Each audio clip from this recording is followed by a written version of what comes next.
I want to talk to you about the cold-blooded murder of George Floyd by 4 Minneapolis police officers.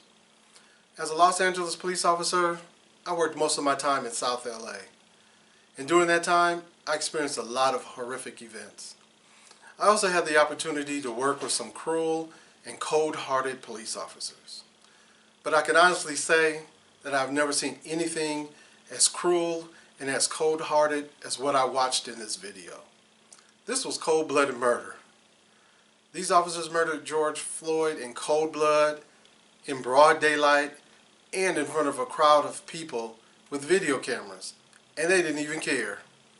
If this were a Hollywood movie, I would say this was unbelievable and no cops would do anything like that, especially in front of a group of people. But this was real, and it happened. We watched him get murdered in cold blood. George Floyd didn't cause this to happen. He wasn't responsible for his own murder. And I can tell you from experience that these officers, they were angry before they arrived at that call. They were out for cold blood. And I could see it in their eyes. I had seen that look so many times before. They didn't value his life. And their actions proved it. I've been involved in dozens of arrests where suddenly the arrestee experienced medical issues such as difficulty breathing. I've heard people say, "I can't breathe" many a times. And as a caring officer, I would shift my attention from processing these people to caring for them and making sure that they didn't die in my custody.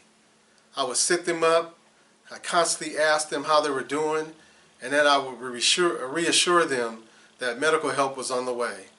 And I didn't see any of that in this video. Nothing that showed me that these officers had any concern for George Floyd. And I've always had reverence for the law because I know how difficult the job is. But what I saw was criminal. This was criminal activity.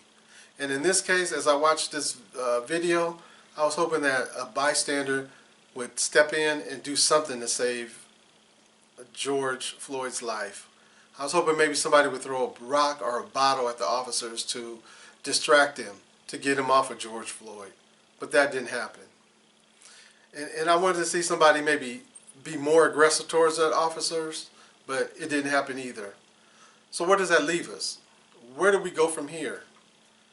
Do we have to start carrying rocks and bottles in our backpacks to ward off evil cops? What do we do? What if that was someone that you loved that was on the ground being choked for 8 minutes? What would you do?